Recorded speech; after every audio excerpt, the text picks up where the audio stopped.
Jesús vuelve pronto a la tierra a reinar sobre todas las naciones. Así lo dice y lo expresa su palabra. Es Jesús quien vendrá a batallar, a ordenar, a terminar definitivamente para hacer que el pecado oculto en el corazón del hombre salga definitivamente a la luz y así echarlo del planeta. Dice que es el esposo que viene al encuentro con su amada, con su esposa.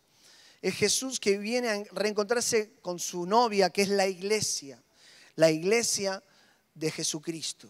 Eso es lo que expresa el texto de la palabra. No hay otro gran motivo por el cual Jesús vuelve pronto a reencontrarse con su amada, más que el amor que desborda por su pueblo, su gente, sus hijos y sus hijas, su pueblo. Dice, Jesús se entregó a la muerte por nosotros para rescatarnos de toda maldad y limpiarnos completamente, haciendo de nosotros el pueblo de su propiedad, empeñados en hacer el bien.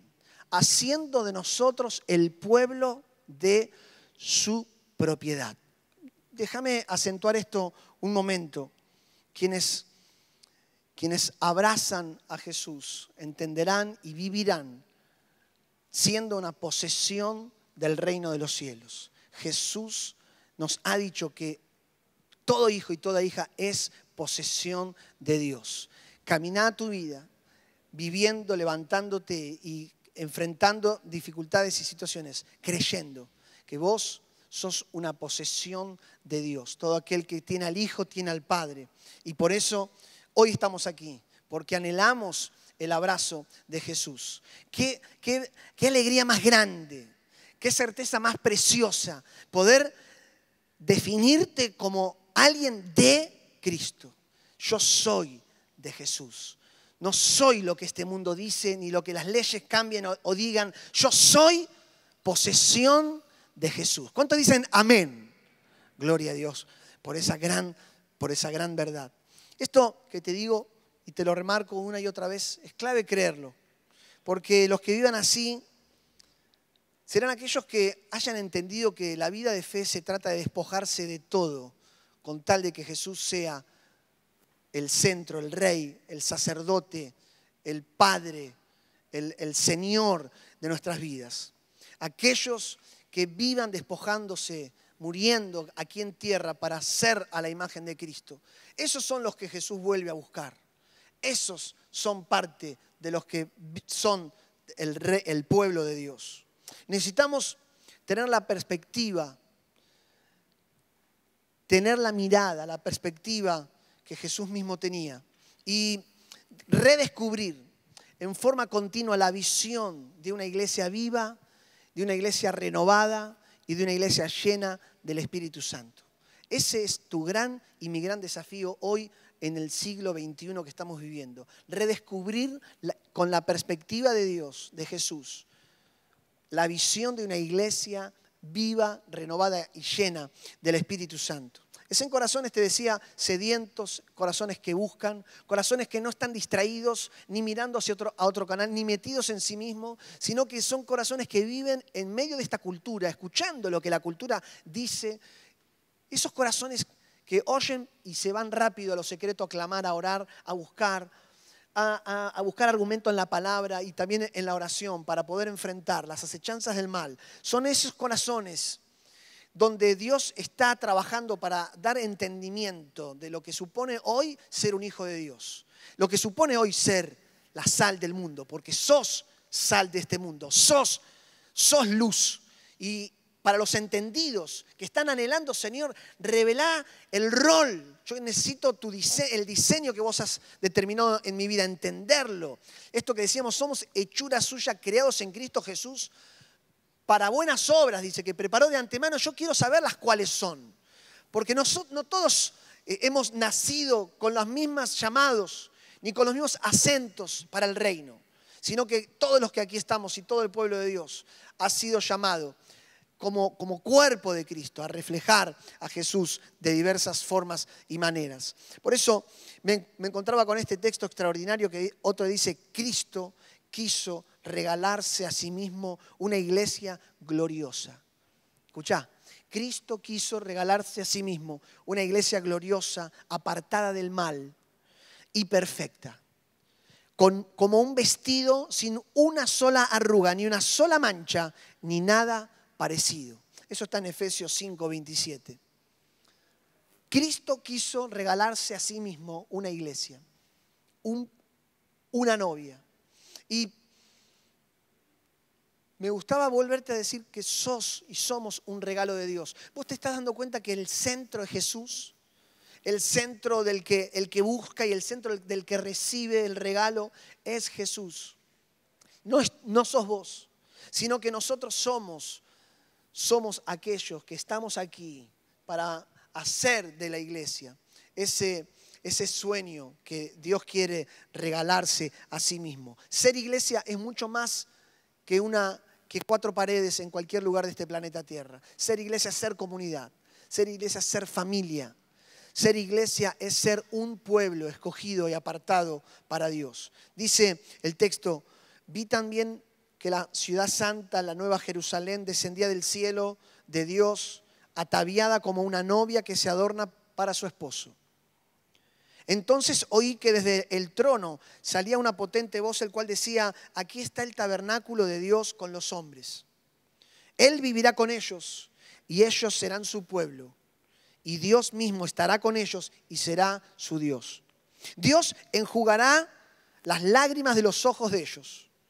Y ya no habrá muerte, ni más llanto, ni lamento, ni dolor, porque las primeras cosas habrán dejado de existir. También me dijo, ya está hecho, yo soy el alfa y el omega, el principio y el fin.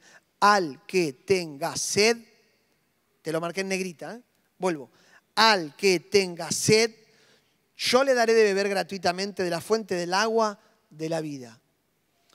El que salga vencedor heredará todas las cosas.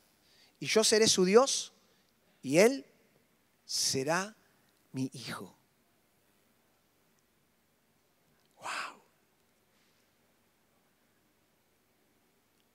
Al que tenga sed y al que salga vencedor heredará todas las cosas. Se trata de salir vencedores, de ser y vivir hoy como una vencedora del reino de Dios. Se trata de entender que en Cristo somos más que vencedores al día de hoy. Cuando Cristo es en nosotros, nosotros portamos la victoria que Jesús ya ganó en la cruz una vez y para siempre. Ser entendido de este tiempo, de cómo es la iglesia viva que Cristo viene a buscar, nos conduce a estudiar un poquito y a buscar el libro de Hechos de los Apóstoles y buscar características de la iglesia primitiva. Y yo quiero invitarte a que vos puedas ahí donde estás, buscar el libro de Hechos. Vamos a ir a leer Hechos capítulo 2. Hechos capítulo 2. Esta es una iglesia que solemos idealizar. Como que, bueno, es la iglesia perfecta, la que estaba haciendo todo bien, pero no nos podemos olvidar que en medio de esta situación, cuando el Espíritu Santo descendió y vino, y se cumplió la promesa de Jesús desde el principio, esta iglesia estaba en medio de una cultura que no estaba ajena a herejías, hipocresías, rivalidades, inmoralidades que acechaban al pueblo de Dios también. Con todo esto, vamos a leer en este texto que hay una evidencia total. Esta era una iglesia renovada profundamente por el Espíritu Santo. ¿Cuántos dicen amén? Una iglesia renovada profundamente por el Espíritu Santo. Y vamos a leer aquí el versículo 36. Hechos 2, capítulo 36. Ya había descendido el Espíritu Santo.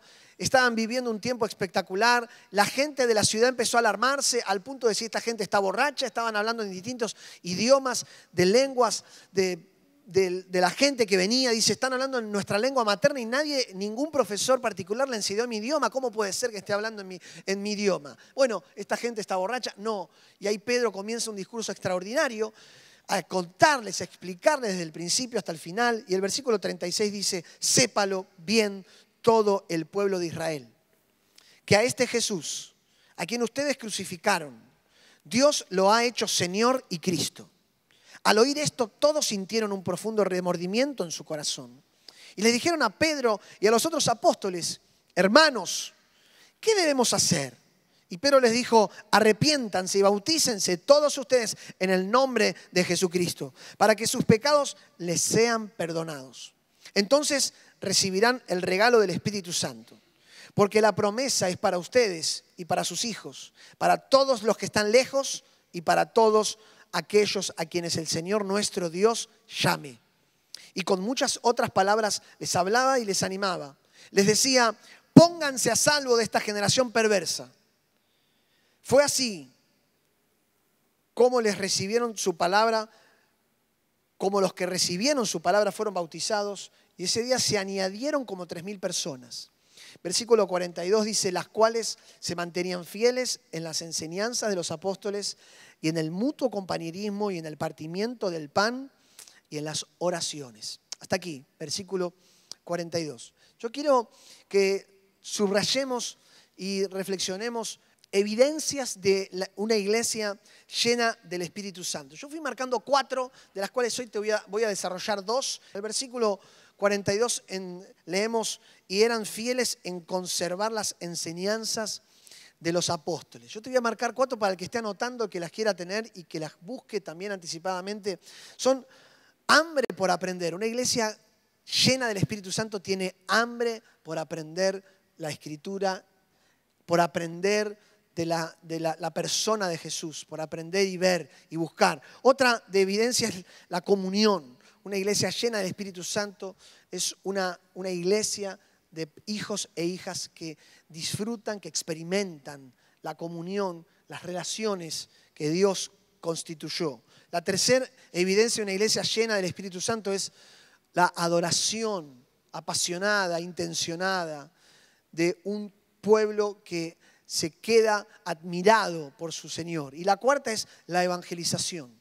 Una iglesia que desborda del amor de Dios no queda encerrada en un lugar, sino que activa su corazón, sus palabras, su ser, para ser instrumento de Dios. Por eso voy a arrancar con la primera, que es hambre por aprender. Y dice el versículo 42, como te decía, que los primeros discípulos, los primeros cristianos eran fieles en conservar las enseñanzas de sus maestros, es decir, los apóstoles. Una iglesia caracterizada, que busca, que está deseosa de hacer la voluntad de Dios, que quiere amar lo que Dios ama, que está detrás de los amores de Dios, que está detrás de donde Dios pone el acento.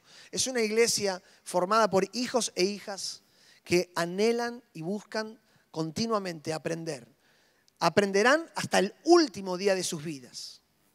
Y estarán buscando, deseosos de encontrar en Jesús qué es lo que Él quiere hacer en su corazón. Aquellos creyentes primitivos no pensaron que aún con la llegada del Espíritu Santo les bastaría como para decir: con esto me alcanzó, ya estoy listo. Sino que lejos de decir eso, entendieron que el Espíritu Santo vino a morar a sus vidas, vino a habitar. ¿Para qué? Para esta renovación los llenó de hambre de Dios, los llenó de hambre por conocer más de los misterios de Dios. Y ellos pusieron intencionalidad. Me encanta esta palabra. Ellos pusieron intencionalidad en buscar y en responder quién era este Jesús.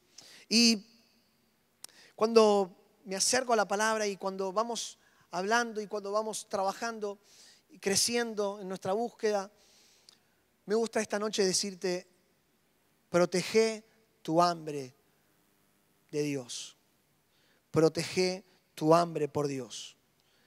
¿Por qué hay tantos cristianos que expresan con su propio corazón: he perdido la fe, he perdido la pasión, no sé qué me pasa, estoy aburrido, me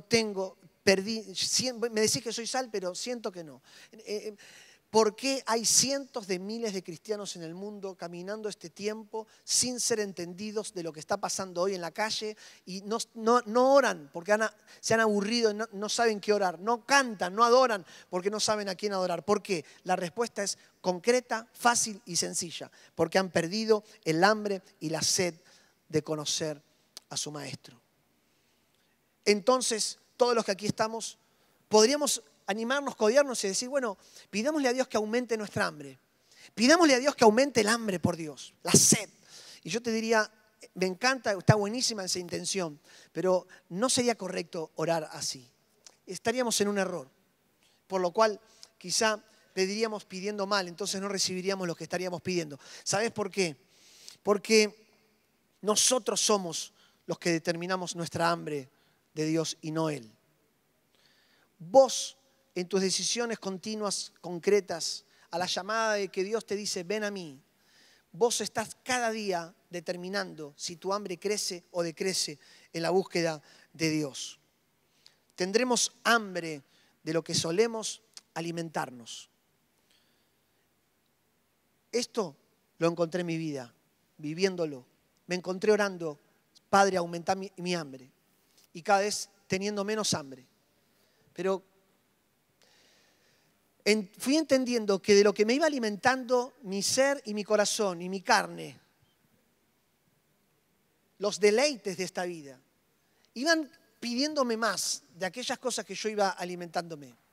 Por eso te decía al principio que Jesús te pide tu corazón, porque se trata de vaciarte para que Él pueda llenar todo con todo su ser. La manera de generar y mantener hambre por Dios es cuidar justamente nuestro espíritu por medio de las cosas que nos alimentamos. Hay un proverbio extraordinario que dice así: el que tiene el estómago lleno rechaza la miel, pero el hambriento hasta la comida amarga le sabe dulce. Proverbios 27:7.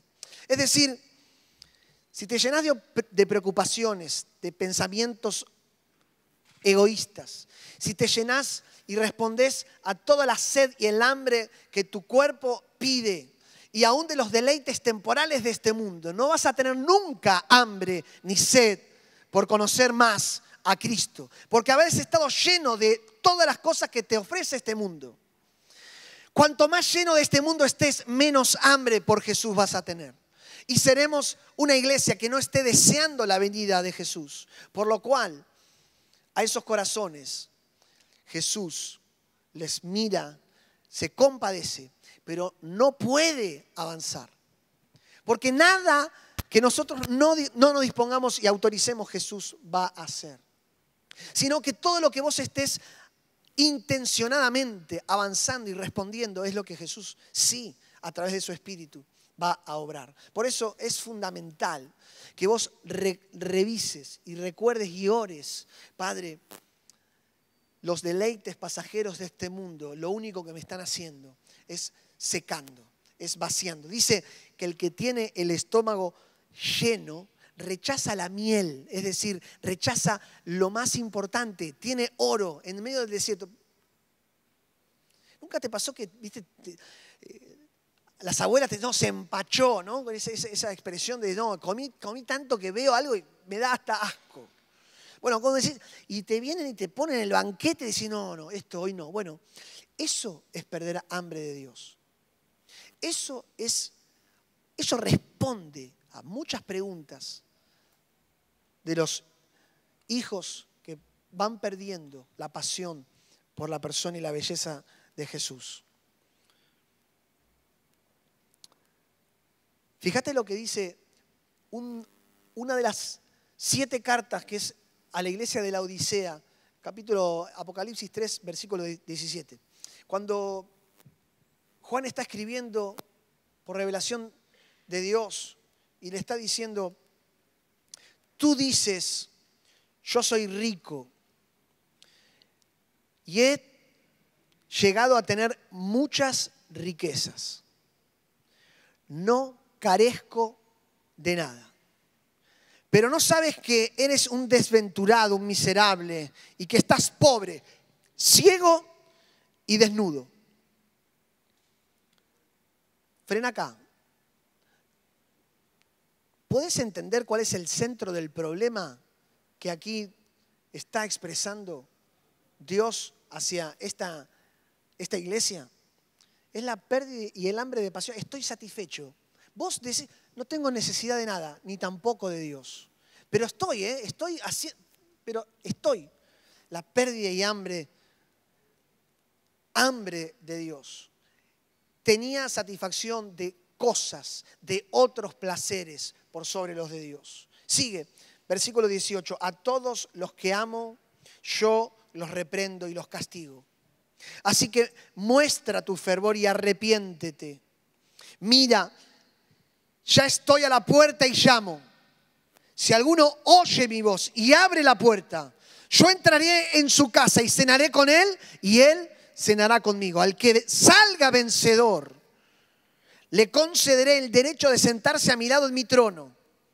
Así como yo he vencido y me he sentado al lado de mi Padre en su trono, el que tenga oídos, que oiga lo que el Espíritu le dice a las iglesias. Quien oye mi voz y tenga hambre, va a abrir y yo entraré y cenaré con él y él conmigo. Este es un llamado a la intimidad que Jesús le hace a la iglesia. Es un llamado a avanzar intencionadamente en entender que nuestra vida necesita de la intimidad con Jesús. Que tu vida, para crecer, para desarrollar, para vivir los diseños y los planes que Dios tiene preparados para vos, necesita sin dudar que todos los demás deleites caigan, pierdan interés por tener a Jesús como tu primer y única búsqueda. Porque buscarás al Señor tu Dios de todo tu corazón. Dice, mas buscar el reino de Dios primeramente, el reino de Dios y su justicia, y lo demás vendrá por añadidura. Cuando Dios sea deseado, cuando Jesús sea deseado por su novia, allí el deseado de las naciones ha prometido volver. Cuando Jesús sea deseado por tu corazón, te lo vas a encontrar, va a irrumpir en tu ser.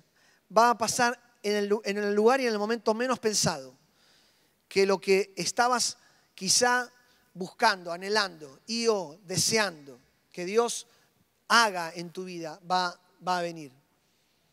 Va a venir el entendimiento de que supone que es Cristo en nosotros, la esperanza de gloria. Por eso quiero terminar diciéndote así: necesitamos fe para vivir esto. Necesitamos entender que sin intimidad nuestra vida es vacía. ¿Has hecho de tu habitación un altar de adoración a Dios? ¿Te estás disponiendo este 2018 a transformar el lugar de mayor intimidad tuya en tu hogar, en tu casa, el lugar que Él merece? ¿Será tu corazón el altar de Dios? ¿Habrá esa actitud humilde para que Dios pueda obrar hoy? ¿Estarás hoy buscándole, deseoso? Quizá esto responda mucho a muchos de los que hoy, este año, se han dispuesto a decir: Señor, yo quiero avanzar. Sé que tenés planes de bien para mi vida. Cuanto más intimidad, más hambre de Dios va a haber en tu corazón. Déjame terminar con la otra evidencia, que es la koinonía, es decir, la comunión. Una evidencia clave y clara de una iglesia llena del Espíritu Santo es esa hambre de búsqueda incansable, inagotable, que día a día medita en la ley de Jehová y en ella está su delicia, pero además que entiende que esta intimidad es primeramente con Dios y es proporcional con nuestro prójimo. Esto es lo que dice la palabra de Dios.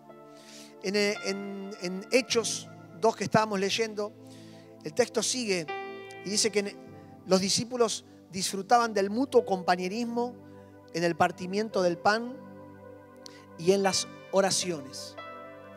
Esa iglesia entendió algo. Esos hermanos amados disfrutaban de orar juntos, de compartir el pan recordando a Jesús juntos. Y dice, en el mutuo compañerismo. Tremendo. Es decir, que cuando tu intimidad con Jesús va en aumento,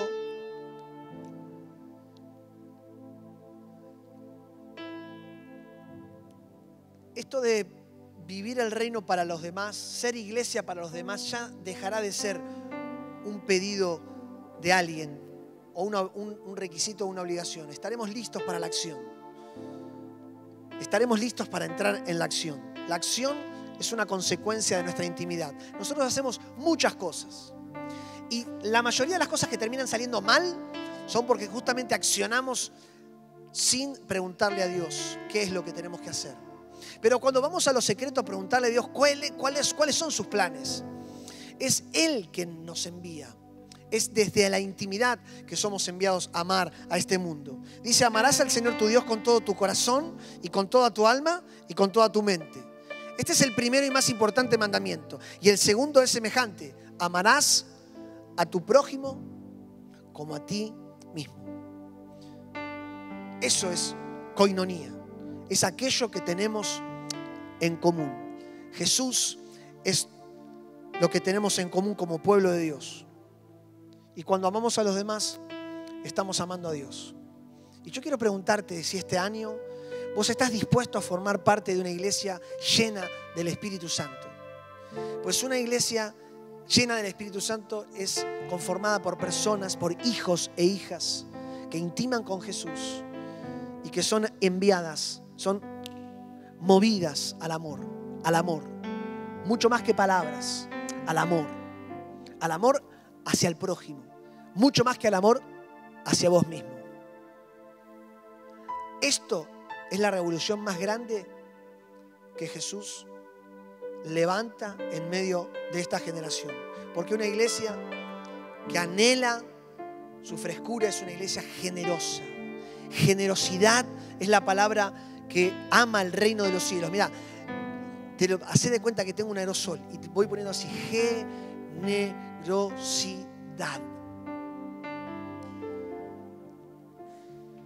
La generosidad con que nos ha amado Jesús es la misma generosidad que vos y yo estamos llamados a vivir y a experimentar. Dios promueve este tipo de corazones. Hijos e hijas generosos. Hijas y discípulos que aman en espíritu y en verdad. Dios no se ha cansado. Dios no ha terminado su obra. Él ha prometido y cumplirá hasta el fin. Él vuelve a buscar a una iglesia ataviada, preparada para el encuentro final. Es una iglesia que anhela admirar su belleza, contemplarlo,